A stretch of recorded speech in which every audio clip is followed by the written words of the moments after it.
ओम नमः शिवाय। मैं मुकेश कुमार मिश्र अपने चैनल एस्ट्रोलॉजी एंड आयुर्वेदा में आप सभी मित्रों का हार्दिक अभिनंदन करता हूं। और आज आप सभी मित्रों के समक्ष हम जो टॉपिक को लेकर के उस टॉपिक का नाम है सोमवार को क्या करें और क्या न करें। जैसा कि आप सभी मित्र जानते हैं कि सोमवार का जो संबंध होता है वो चंद्रमा ग्रह से होता है, और चंद्रमा ग्रह के प्रकृति को जानकर अगर सोमवार को काम किया जाए तो चंद्रमा जनित जितनी भी समस्याएं हैं उन सब समस्याओं का समापन हो जाता है। तो सबसे पहले अब यह बात करते हैं कि चंद्रमा की प्रकृति कैसी होती है। तो चंद्रमा का जो स्वभाव होता है, आप लोग आकाश में जब भी देखेंगे तो चंद्रमा जो उगता है तो धीरे धीरे करके आकाश में बड़ा होता है। 15 दिन वो बड़ा होता है और 15 दिन छोटा होता है। इसका मतलब यह हुआ कि चंद्रमा का जो स्वभाव होता है वो अस्थिर होता है। और चूंकि चंद्रमा देखने में सुंदर होता है तो ये कहा जा सकता है कि चंद्रमा जनित जो भी लोग होते हैं या चंद्रमा का जो स्वभाव होता है वो रसिक मिजाज होता है। और साथ ही साथ चंद्रमा का अगर संबंध देखा जाए तो विशेष रूप से आपका जल तत्व से आपके शरीर में होता है। तो जल तत्व जनित जितनी भी समस्याएं हैं उन सब समस्याओं का आप समापन कर सकते हैं। और चंद्रमा का संबंध मन से होता है, मानसिक समस्याओं से होता है। तो इस प्रकार के जो संबंध होते हैं वो चंद्रमा के नेचर होते हैं।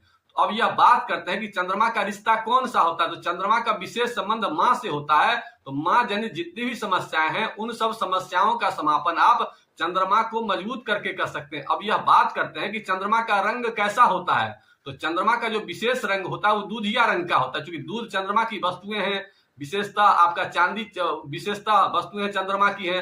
तो चंद्रमा का जो वस्तु होता है वो चावल भी होता है, तो सबका कलर व्हाइट ही होता है। और चंद्रमा का इसीलिए वस्त्र विशेषता सफेद रंग को ही माना गया और विशेषता दूधिया सफेदी उन्हें विशेष रूप से पसंद है। तो सोमवार को ये प्रयास करना चाहिए कि दूधिया रंग का कपड़ा विशेष रूप से पहनेंगे तो विशेष आपको फल की प्राप्ति होगी। इसके अलावा अब यह बात करते हैं कि सोमवार को यात्रा किधर करना चाहिए। तो सोमवार को सब तरफ यात्रा करिए, लेकिन पूरब की ओर यात्रा नहीं करिए। पूरब की यात्रा करने से विशेष प्रकार के नुकसान की संभावना होती है। अगर किसी विशेष परिस्थिति में जाना हो तो ऐसे में आप दर्पण को देख करके सोमवार को यात्रा करेंगे तो उसके दोष में कमी होती है। अब यह बात करते हैं कि चंद्रमा की वस्तुएं कौन कौन सी होती है। तो विशेषता आपकी चावल को माना गया है, चांदी को माना गया है, पानी को माना गया है। सफेद वस्तुएं जितनी भी हैं विशेष रूप से जलीय वाला वो सब चंद्रमा के अधिकार क्षेत्र में होते हैं। अब यह बात करते हैं कि चंद्रमा का दान किसको करना चाहिए। तो माँ को अगर चंद्रमा का दान, चंद्रमा की वस्तुएं से पानी का दान करते हैं, चांदी का दान करते हैं, चावल का दान करते हैं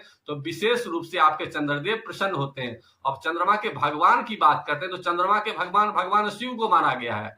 और शिव को जो विशेष रूप से सोमवार को आप पूजा करते हैं, आराधना करते हैं, उन पर अगर जल से अभिषेक करते हैं, दूध से अभिषेक करते हैं तो विशेष रूप से वो प्रसन्न होते हैं। अब यह बात करते हैं कि उनका विशेष मंत्र क्या होता है सोमवार के लिए, चंद्रमा के लिए। तो विशेष रूप से जो मंत्र है ओम श्राम श्रीम श्रोम सह चंद्रमसे नमः स्वाहा, इस मंत्र का जाप करने से चंद्रदेव विशेष रूप से प्रसन्न होते हैं। ये मंत्र अगर बड़ा लगे तो छोटा मंत्र भी शास्त्र में लिखा गया, मंत्र है ओम सोम सोमाय नमः स्वाहा।